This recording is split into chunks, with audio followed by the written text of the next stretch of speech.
Good afternoon. Hello and welcome to everyone. This is Becky Piper, and I am the manager of North American Consulting Services for Spinifex IT. Today, we are incredibly pleased to host our second virtual user group meeting. We want to welcome you all. Our last meeting was such a success, and we are very pleased that our numbers for this session has increased today. That tells us that you're enjoying the content and the format for these virtual sessions.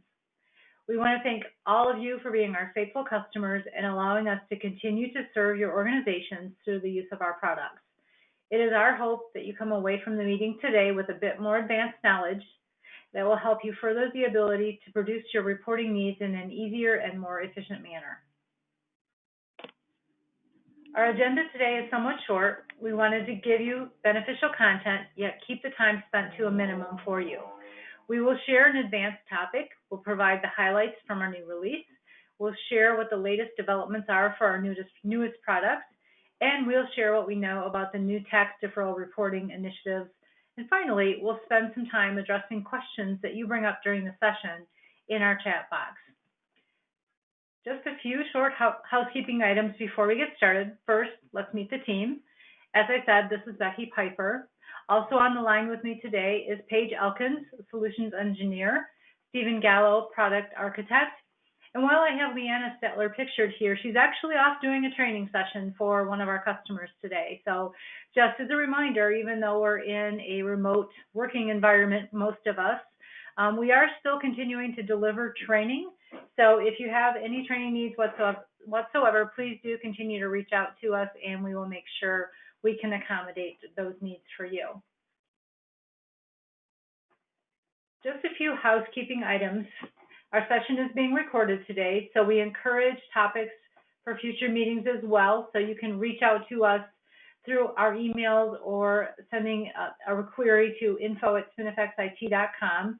There is a questions and answer panel on your GoToWebinar session panel that you can click on and ask questions throughout the session, and we will cover those at the end.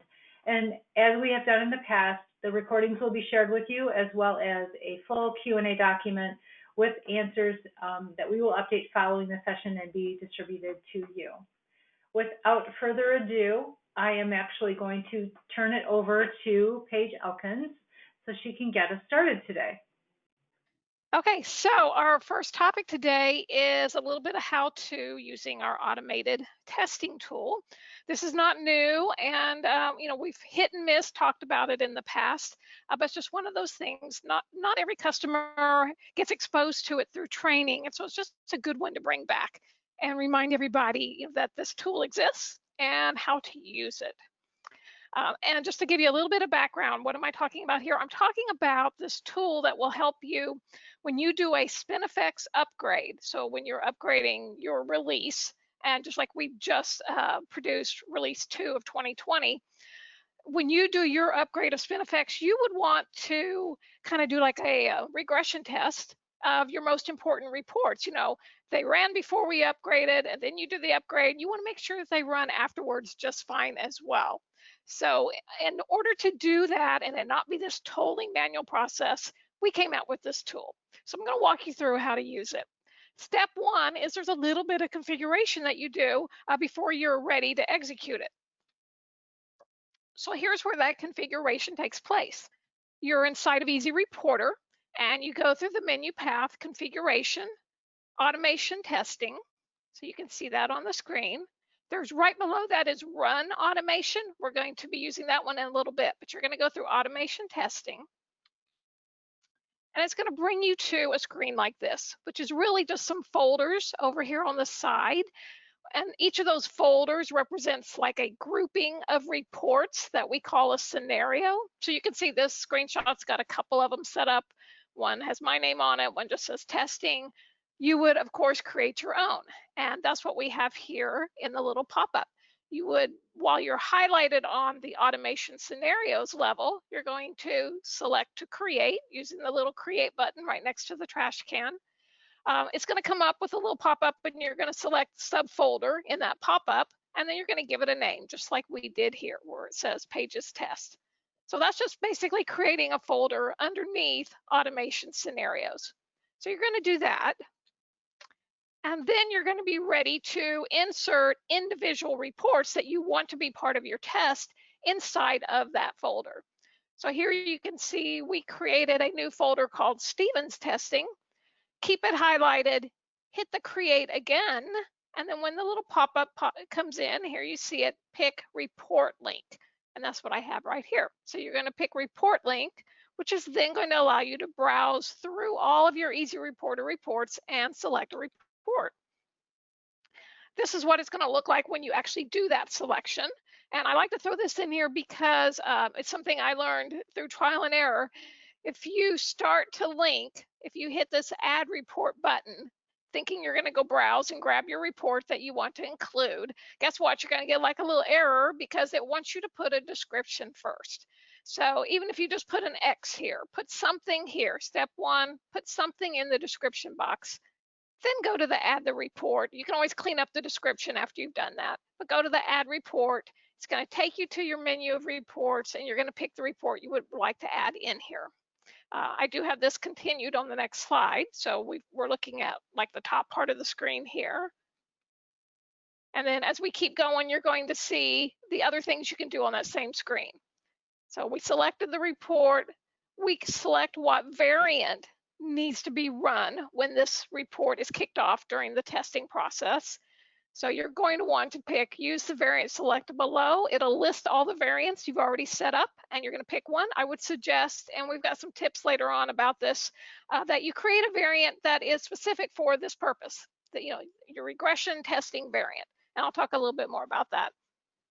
So you're going to do that, and it is important that you do select a variant. Don't try to do this testing without a variant. You won't get good, reliable results when it starts to do the before and after comparison.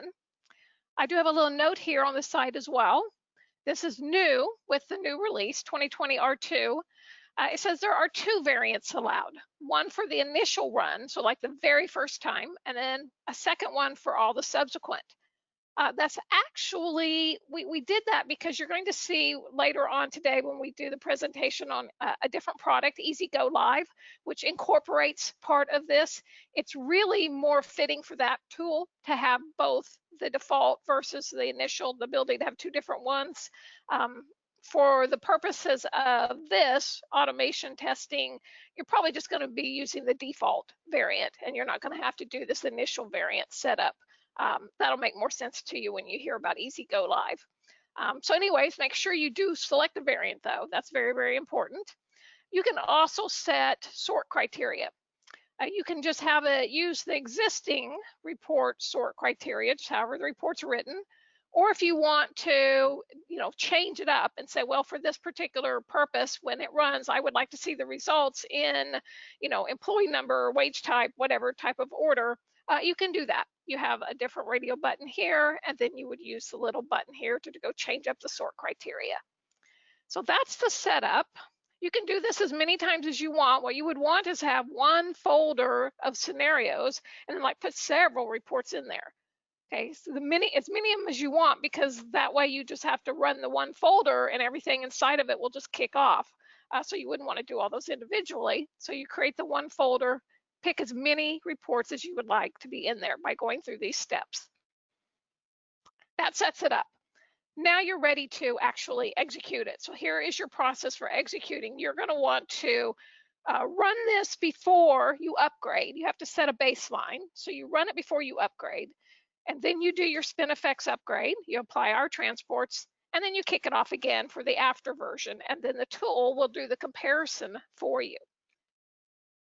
So let's look at that in detail. We're ready to run it, and we're going to run the baseline. So we go up here to configuration inside of Easy Reporter, run automation.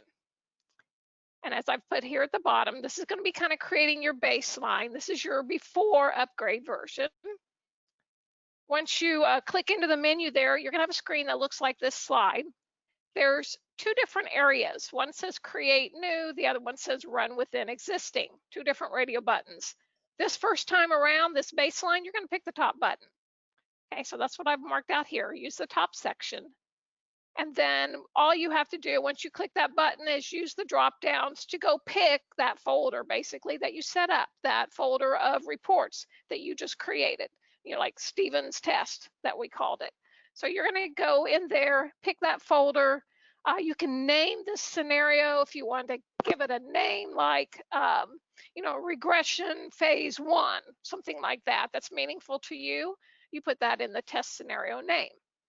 Okay, so very simple. So it's just a drop down. You will browse and you will find your folder. Folder will pop in there, and that way when you execute it, it will run every report that you put inside that folder. Okay, when you execute, okay, using the little execute button at the top after you've selected your folder, you will get a pop-up that says, oh, we're run them in the background. Okay, and that is what happens. It just kicks them off in the background. You don't have to go into the background to monitor them like through SM37. That's not necessary. This is just kind of a message letting you know, okay, we've kicked them off. They're going to run in the background. So of course you're going to hit continue.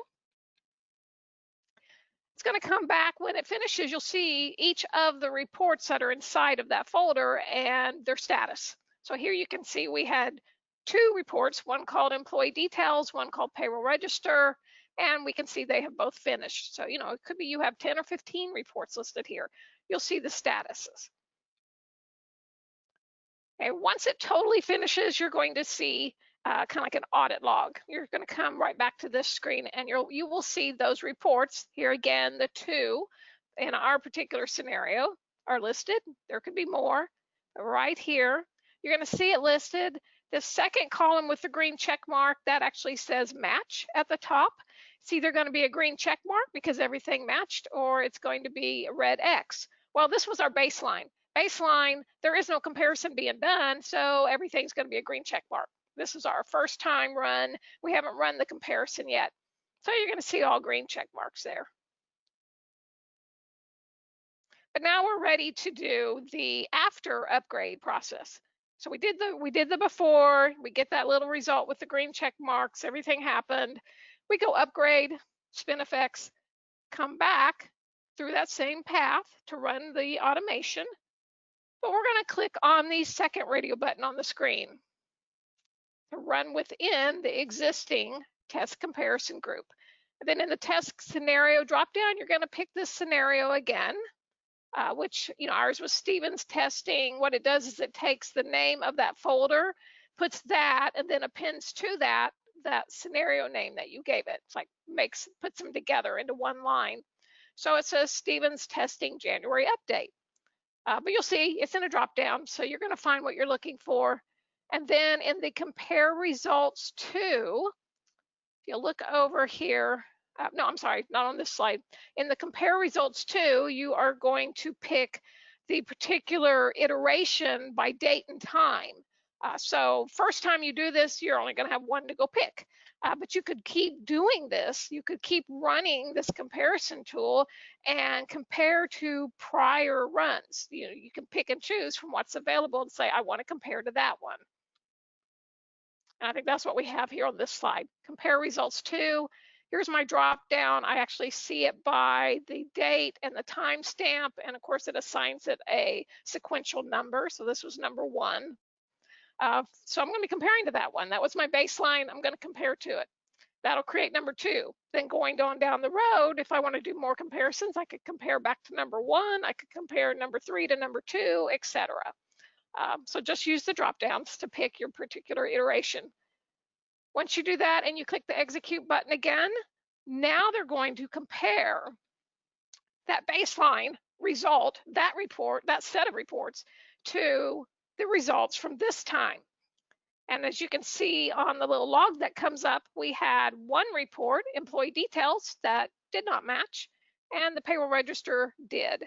So the one with the red X, that's probably the one I want to go look at to see in more detail, okay, what did it find different between the 2 iterations of the report? And I can use the little eyeglasses here to do that. It looks like this. When you go in through the eyeglasses to get all the detail, you will see for every record in the report, you will see a current and an original. So if you look really closely here, we have Marcia Roberts at the top. She has a current row, that's this latest run. And then she has the original, that was the baseline. Nothing is red on her, so she matched all the way across. But then we do have someone down here where their name is actually different. So it could be a data change, in which case, the report is fine. It's not a report problem. Or, it could be a report issue, and that's the piece that you're wanting to, validate.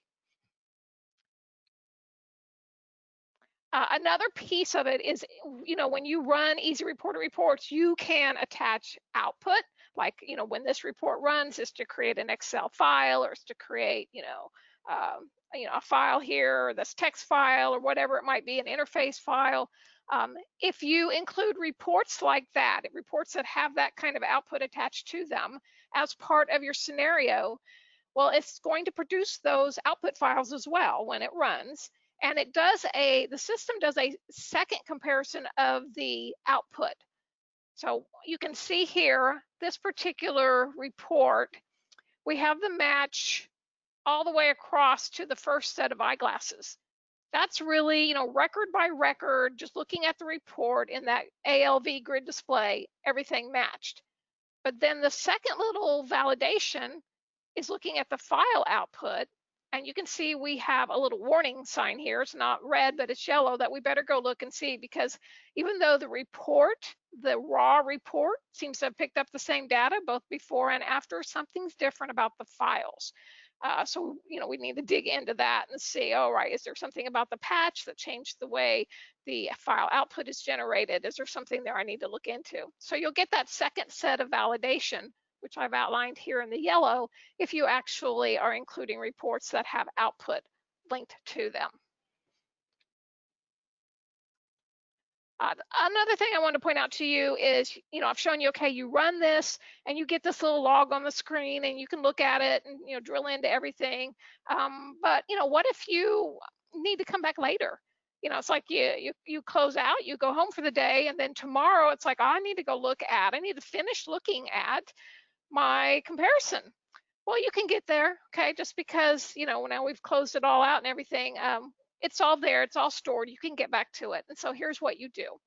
When you go into the Run Automation screen again, we had the two radio buttons where we picked here, the first one that we picked for the baseline, and then we had the second one. Well, there's a menu like at the very top. And in that menu, it says View Differences. If you will pick View Differences, you will get a screen like this, what I'm showing you over on the right, where you basically get to say, okay, I'm going to pick a scenario, which again would be like that Stevens testing folder. Pick that scenario, and within that scenario, I want to compare this iteration to that iteration. So my first red arrow here is the scenario, and then my next two are just basically the two different runs. So as long as I can pick those out from my drop down, which two runs I'm wanting to compare, I'm basically going to rebuild that exact same comparison screen, and I'm going to be able to drill in and look at the differences. And it's just by hitting execute. Okay, so view differences, fill out the screen, and then as I marked here, use the little execute at the top. So the final thing I want to say about automated testing is just a few best practices and tips. For one, when you're setting up the variants, because every report that you're going to include in here, you have to attach a variant to it. Don't use something like in the report data period, don't put today or as of today or up to today, because unless you do all your testing in one day, that's going to change. Now you're using a different date range. So I would use, a fixed date or a fixed date range, and make it something in the past, so that if somebody were to come in and do data changes that could affect the reports as well, it's not as likely that they're going to change data, at that point in time. Of course, I can always change stuff retroactively, but I wouldn't do current pay period. I'd do like 3 or 4 pay periods ago. Use that if I'm doing like a payroll report. So that's a little tip here about your report variants. And use an employee number, a fixed employee number range. Don't run it for everybody. It doesn't have to be huge. Just use a subset, because you're just wanting to test, making sure that your reports are, operating correctly. You're not like trying to get, a full report of all the data. All right, I've got that here too. Today's date, run date. Oh no, that's different. Don't, if you have a report that actually has a column on it, where the column is today's date or run date or something like that, you need to maybe make a different copy of that report to utilize in the testing tool where you don't have that column on there, if it's possible, because that's going to change too. That's floating, and that's going to trigger differences. You do the baseline today, you run the second run tomorrow, that column's going to be different all the way down. Everybody's going to be red. Another note when drilling into an interface file, note that the comparison screen is limited to the first 100,000 lines of data. Hopefully that is not a limitation that you can't live with. If you have hidden columns, but yet those hidden columns come up with different values, well, when the comparison runs, it's not really going to show you the discrepancies, but it is going to give you a pop-up. You'll get a little pop-up on the screen that says there are differences in hidden columns. So in that case, you would probably want to go and hide those columns and rerun the process so you can figure out what was different. And the last one is make sure you don't have any new records since the baseline ran. You whatever kind of report it is, and you've got a fixed number of employees that are running.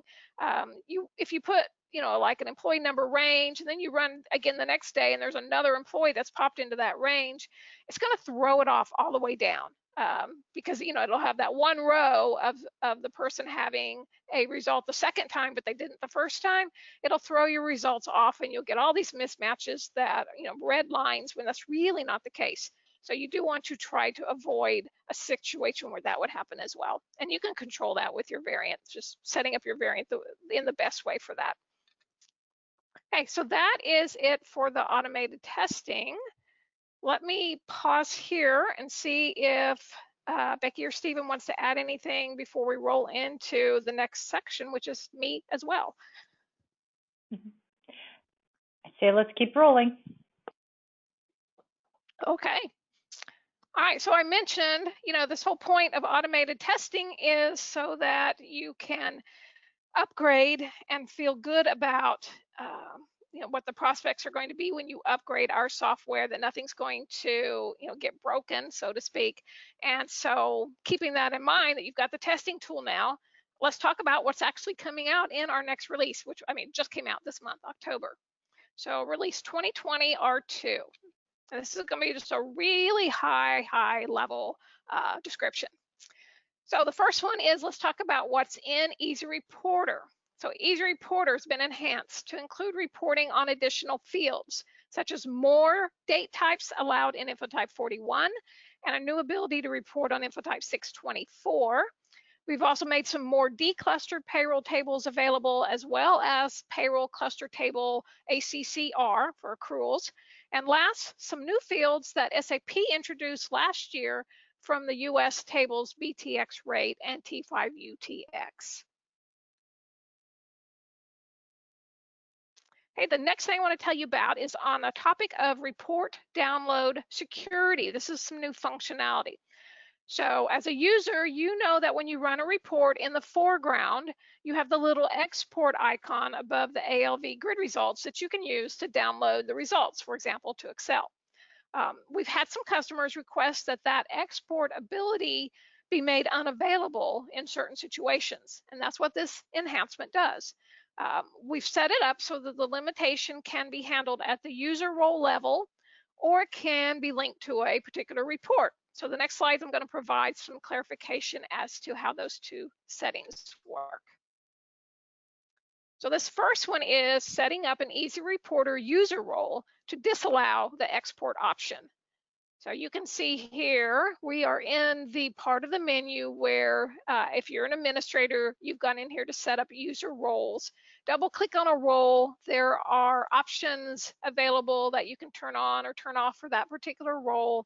And what we're doing here on the Input Output Security tab is checking the box to remove access for download to local file. So that would be the option that you would want to pick. And then here, if you want to do it, instead of attaching it to a user role, you just like to handle this on a per report basis, you can do that. So where I'm at now is I'm in a report, edit mode, tab 1, over here on the other settings little sub tab, and there's a new checkbox. remove access for download to local file, same checkbox. So you can do that to just apply it to this particular report. Either way, here's what's going to happen.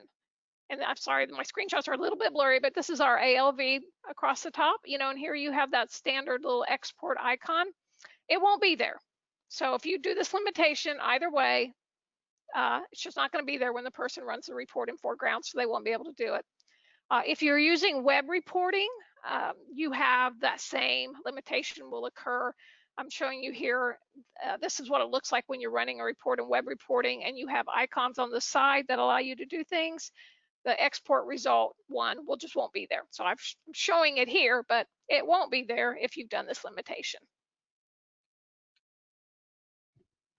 Okay, so now we're going to change gears and focus in on PDOM reporting. Got a little bit of a change there.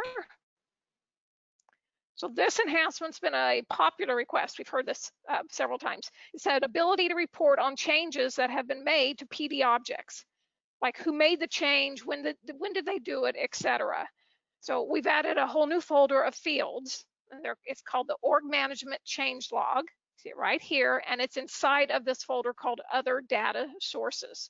And of course, I'm looking at tab 2. So inside of that folder, you've got new fields that you can utilize that will actually show you for your PDOM objects the change, who changed, the typical change type of information that you're looking for, like job codes and such, who changed it, when was it maintained.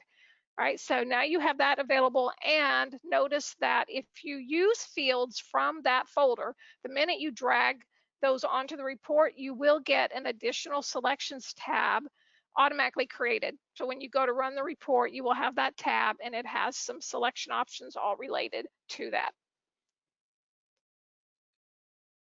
And here's an illustration of an example report using those fields. I actually just went into that folder and dragged all of them on, probably more than I would ever, want to actually have in real life. As you can see, it made like 20 columns going across the page.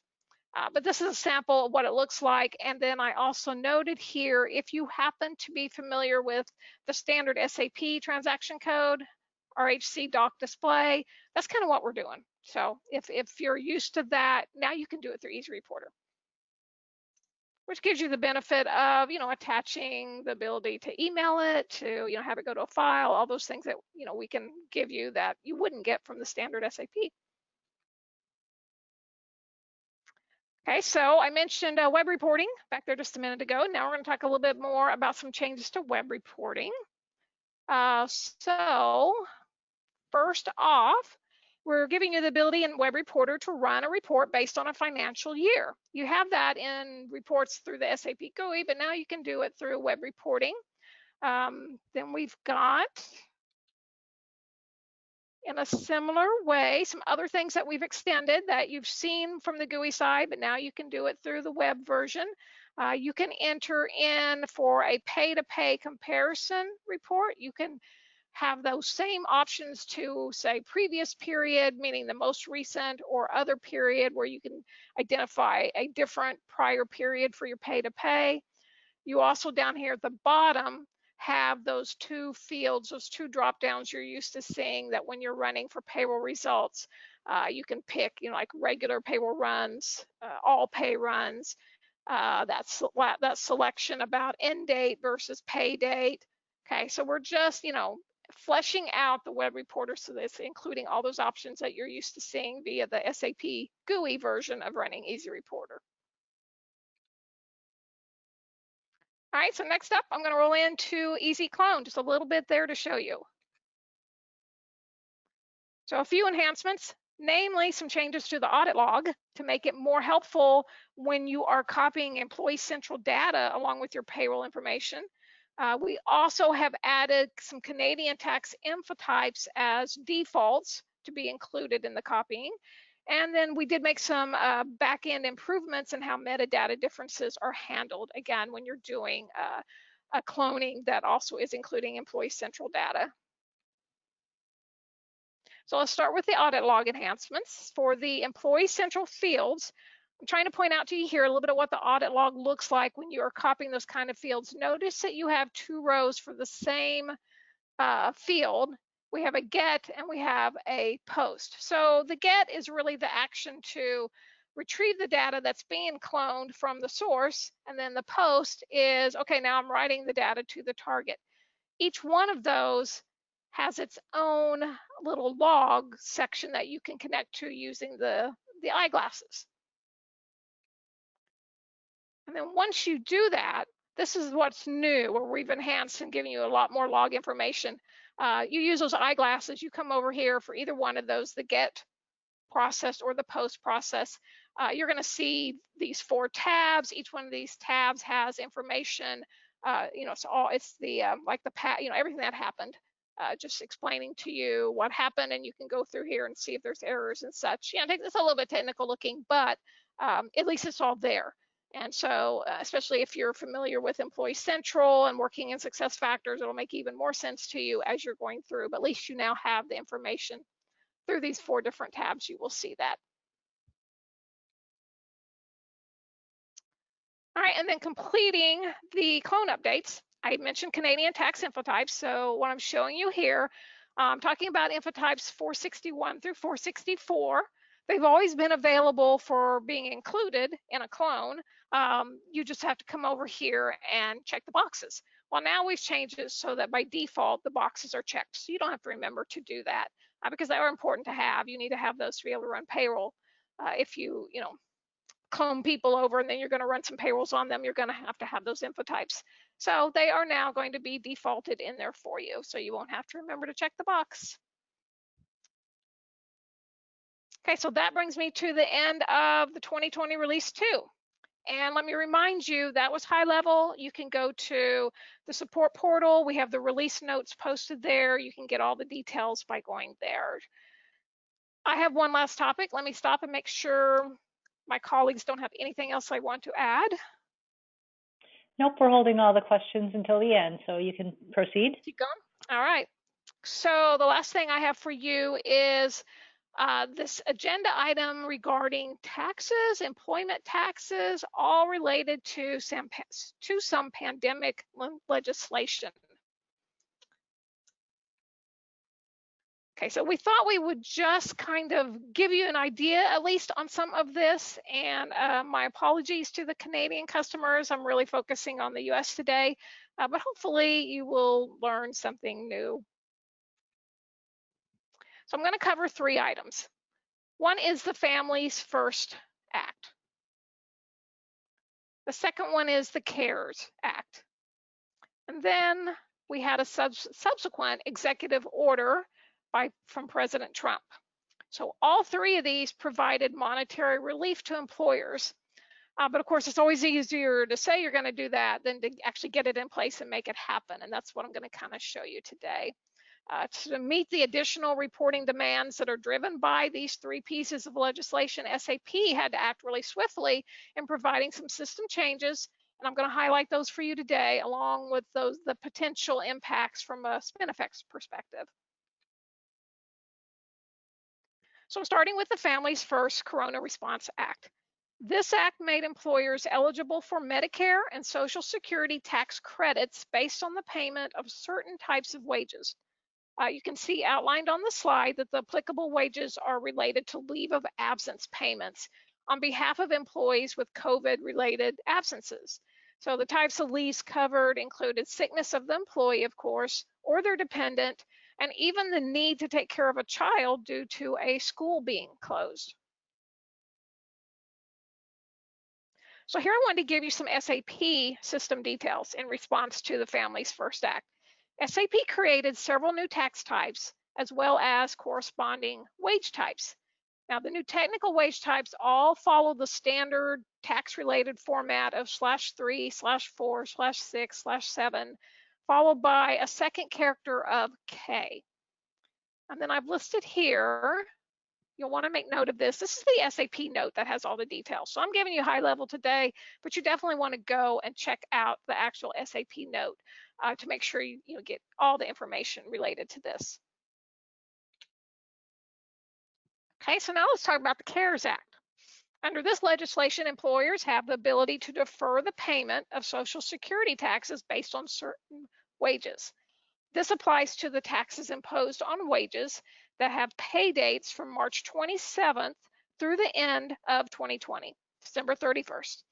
Now, note it's not an elimination of the tax. It's just the option to delay making the tax deposits. And I'm sure all of you listening probably are already aware of this one. At least 50% of those deferred deposits has to be remitted by December 31st of next year, with the remainder due a year later. Okay, so it's really just a deferral of the payment to help with cash flow.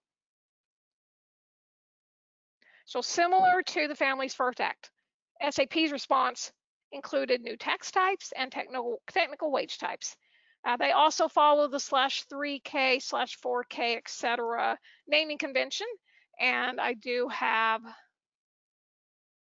here the note that tells you more about the CARES Act as well.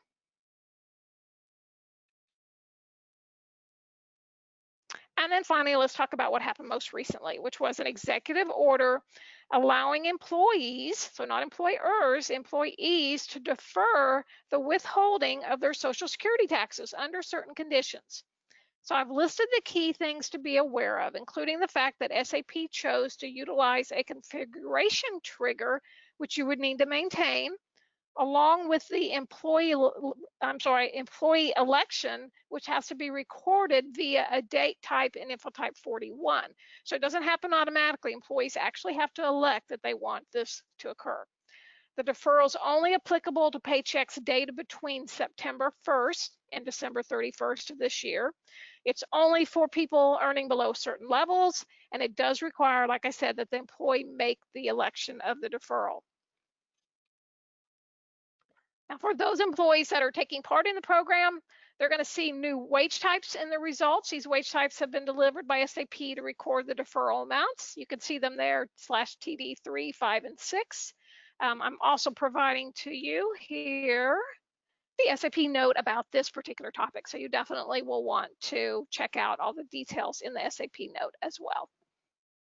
All right, so why did we decide to bring all this to your attention since we're Spinifex, and what's it have to do with us? Well, it just seemed like a really good idea to bring them up because you might want to create new reports, or you might need to adjust existing reports because now you've got new wage types to think about. You've got that date type from InfoType 41 if you're doing the deferral elections.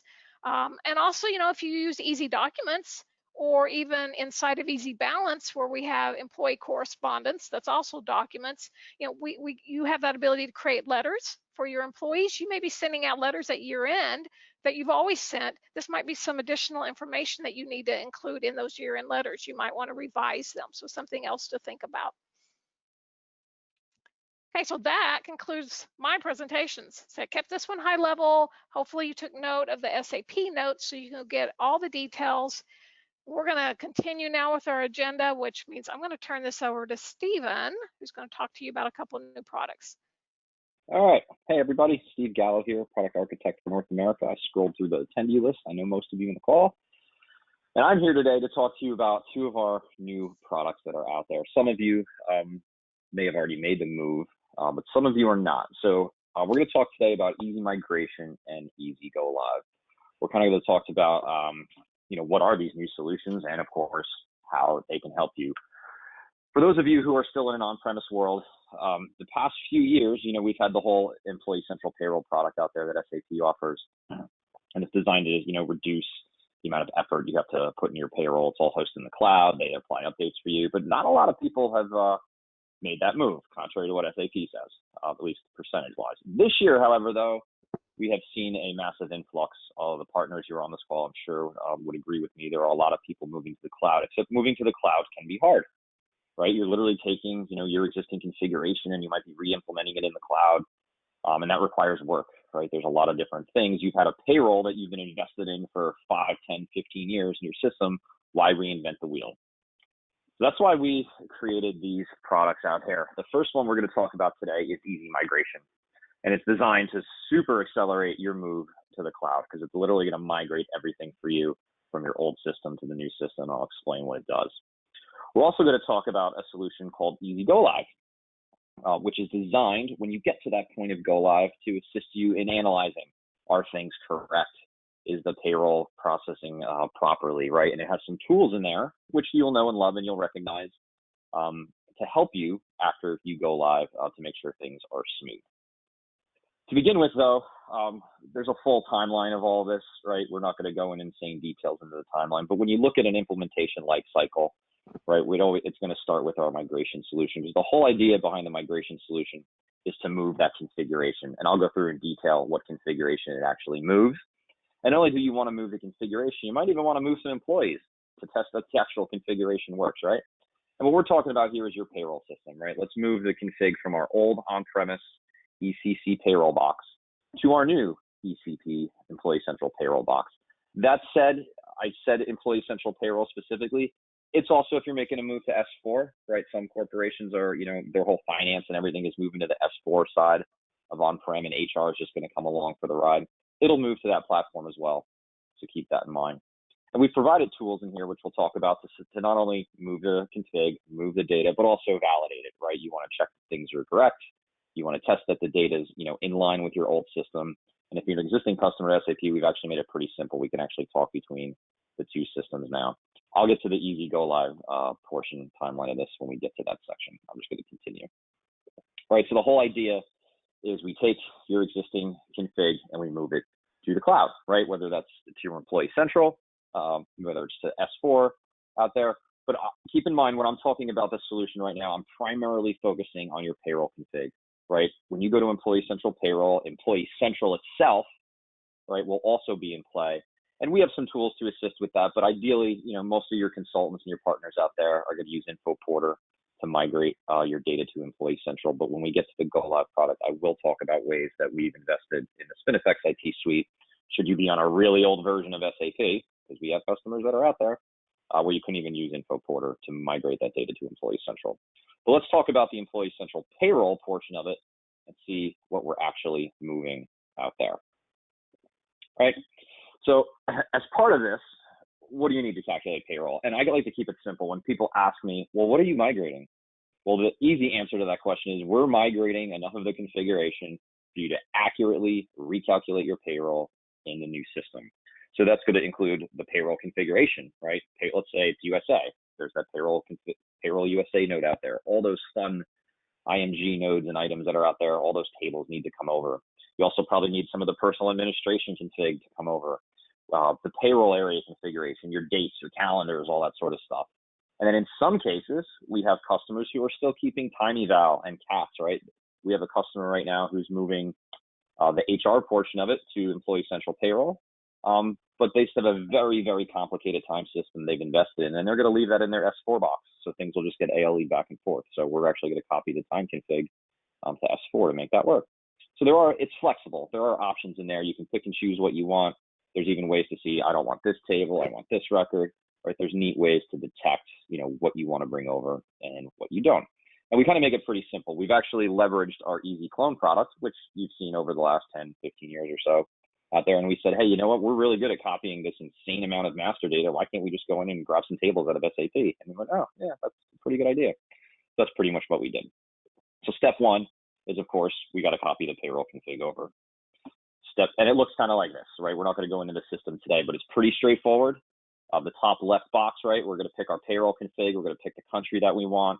And on the right-hand side, you'll see that's the Payroll Australia node, but it is going through Payroll Australia, and it's figuring out, we've based rules on tables that you're going to need to accurately reproduce this payroll. And it even gives you things like, here's the number of records in the source system, the target system. These are the ones that are going to be okay. These are the ones that have warnings, i.e. there's collision, right? The data is not the same.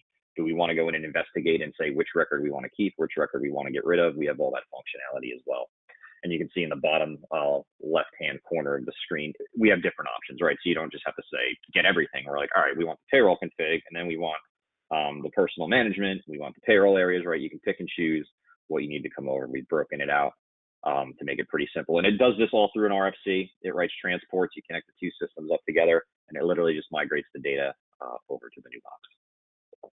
Of course, you got to copy your employee data as well, right? You have like a lift and shift, right? Let's take our existing config and move it. Well, what about the master data? Well, we got to move that too. And this is just a function of Easy Clone, right? You've seen our Easy Clone product before in the past. We bundled that in with a migration solution to help you move that data as well.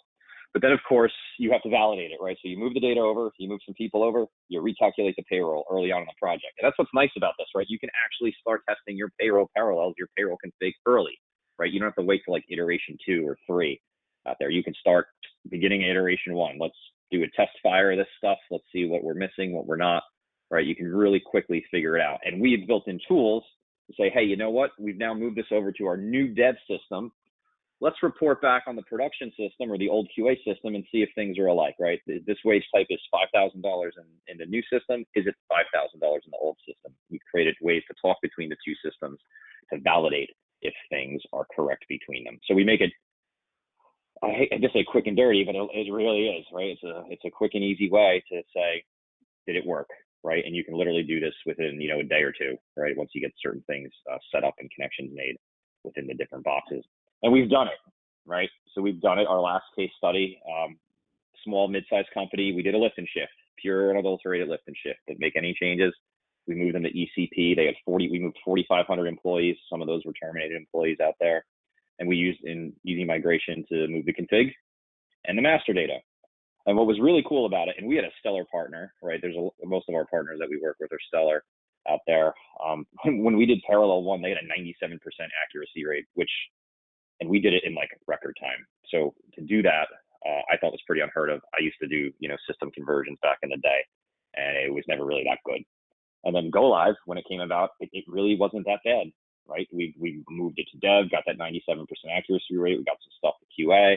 When we went live, we literally did it over a 3-day weekend. And actually the process to actually move the employees and the config data took a few hours. I think the config took 2 hours. And I want to say the master data with those 4,500 employees took 6 to 8 hours out there. So it was over a Friday night, right? We're checking emails and all that sort of stuff to make sure everything was going well. A couple of hiccups along the way, but all in all, by Monday, they were ready to go. It was really impressive. So the tool does work. It's really neat. So what I'm trying to tell you is, if you're going to go make that move to the cloud, there are better ways to go about moving your data or keeping what you want in your system that you've invested in over the years. We have built a solution to help you do this quickly. Let me just do a time check. Cool. So that's Easy Migration. Move the config, move some people, check it out. But we also have is Easy Go Live, right? So if your consultants are primarily going to be using Easy Migration, right, to move all that config and data over, there's also a few things that you may want while you're going live. Right? Some of you just have our reporting product. Some of you on this call just have our cloning product. What we've done is we've taken the best parts of some of our products and bundled them into this solution that we like to call Easy Go Live. And this sits a little farther into the project. Let me just go to the next one. Right? So this sits a little farther into the project. What we've done with Easy Go Live is we've built a pretty extensive tool to do parallel run testing. I know you said, well, hey, you have a comparison tool in Easy Migration to test some things, and we do, but it's not as robust as what we have in Easy Go Live. Easy Go Live actually has a whole suite, which actually leverages some of the stuff Paige talked about for the automated testing to actually help you validate your payroll parallel runs, because it's not just doing payroll parallels. You can actually build a suite of things in there to say, all right, well, let's compare master data. Let's compare parallels. Oh, we have this crazy pension process that's an external file from a vendor. Let's make that a scenario in here as well. And you can execute all of those things at one time and see the issue. So it's a little bit more robust out there. We've also bundled in our help desk solution out there, which we call it Easy Help Desk. I'm trying to get it changed to Easy Analysis, because that's really what it does, right? When you have that problem with your payroll and you find something that's different, what caused it, right? Let's go drill in. Let's look at the payroll. Let's look at the master data all in one spot. All right, we don't have to go run recon. We don't have to go look at this master data. It's all right there for you. And we do have abilities to load Employee Central, right? So we've created some flat file loads out of Easy Reporter that will load the entities into Employee Central. Why would you need that? Because you have InfoPorter. Well, you have to be on a certain support pack to have InfoPorter, and not everybody's on it, right? So they literally need to take their master data, dump it out, and use the employee data import in Employee Central to load it. Well, we've created templates that match the ones in the Employee Central data import. They obviously need some tweaking depending on which fields you've activated in Employee Central and which other ones we haven't out there, but it's an easier way as you're working through your project to say, all right, we got to update these templates. All right, now they're in the right format. All right, time to go live. Let's push the button, dump the flat files, and let's load them into Employee Central. And of course, after you're live, you still want that analysis tool, right? You're in hypercare phase, or even forever, right? You want to be able to analyze payroll. You're going to have issues, right? We all have issues with payroll out there, every pay period that we want to look at. So we bundled the help desk tool still exists there. And then of course, for cloning data back and forth between systems, Easy Clone is available as well. Because you might have production issues. Let's copy this guy down to QA and let's see it work, right? So it's all nice and modern now. Like we have a new little menu of all these different things inside of Easy Go Live to do your extracts, to do your parallel run compare, to copy your employees, to investigate payroll results. We've kind of built it all into its own little menu out there. And I just have 2 more minutes here. So this is what I meant by the Employee Central Data Load, right? If you look at the right-hand side, you can see all these different templates, which will actually read your master data out of SAP and write a flat file that's in the format of the Employee Central Data Load. So we have roughly 40 of them, I want to say. These are just the employee ones. On the right-hand side, we have the foundation objects ones as well. So if you don't want to go through the effort of using InfoPorter, or you can't have InfoPorter, we do have a method to help you load Employee Central as you make your move to the cloud. And this is what I'm talking about, the more robust parallel functionality out there. Let me go to this one, right? What we have here is you can directly connect your 2 systems together, and it'll read your existing system to say, all right, we're running period 20. What's period 20 look like over here? It'll pull that data in and then compare it. It'll give you nice little red flags and all that. But more importantly, there's also a tracking system in here. It's tough to explain on a PowerPoint slide. But there's these different statuses and notes, so you can actually flag things as being, well, no, this is correct, don't worry about it, or this is incorrect, I'm going to fix it, and let me put a little note in there. That way, when you come back in and you run parallel again, or you go fix something and you rerun this process, you can just filter on the ones that have certain statuses and certain notes, so you can really go quickly and see, what changed between this run and that run, as opposed to like loading Microsoft Access and Excel and all those different things. What I love about this, more importantly, is that we bundled an Easy Help Desk, which is my favorite solution that we offer, because it does literally tell you when you have that payroll problem on the bottom right-hand side here, what happened with that pay period, right? It says here that this one retro back a period, there was a difference of a certain amount, and even an absence occurred in this period, if there are arrears that occurred. Like, it just gives you all those tiny little things that you have to hunt around in tech for inside of SAP right there at your fingertips. So that is part of the Easy Go Live package. And of course, Easy Clone. We all know and love this solution. If anybody doesn't have a cloning solution out there, I don't know how. I used to live without one back in my early days of SAP, and then we home built one, which was okay. And then I, get to use this now, which just works. This gives you the ability to say, hey, we need to accurately recreate a piece of test data in another environment, whether it's QA or dev out of our production box. Let's scramble it, even the data if we need to, because of PII information. And we do pre-deliver all the standard PII information scrambled out of the box: address, bank, names, socials, SINs, those types of things. So it's really quick and easy to get up and running. So what about EGL? Does that work? Well, yeah, it's the same essential solutions we've bundled for years, or we've had for years.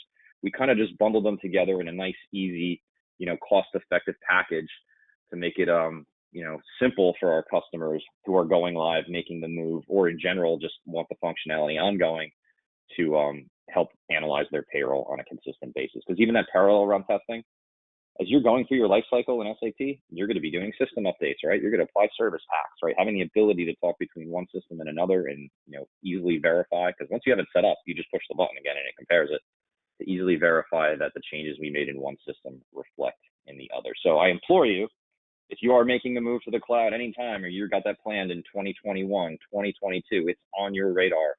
Let us know. Get with your SpinFX account rep. Our list is growing by the day. So our scheduling is kind of fun these days. So give us a call. I appreciate your time today. And with that, I will turn it back over to Becky. All right, now it's time for our Ask the Expert section. These are the questions that were added during the meeting today.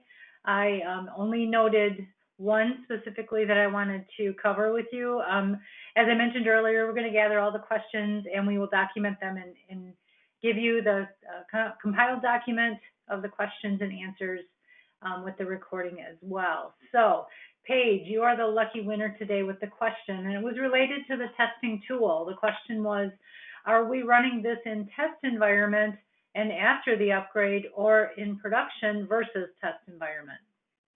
Now you're going to be running it in a single environment. So you could choose to do that in any environment that you wanted to, do the upgrade in. I would say, probably a test environment. You're going to want to do it there, run it, run the baseline, then do the upgrade, and then run the comparison. And saying you're not comparing to another system, you're comparing before and after within the same system. And then maybe if that looked good and you move to production, you might want to do it in production as well, and just do a production before version compared to production after. And yeah, so hopefully that answered that question.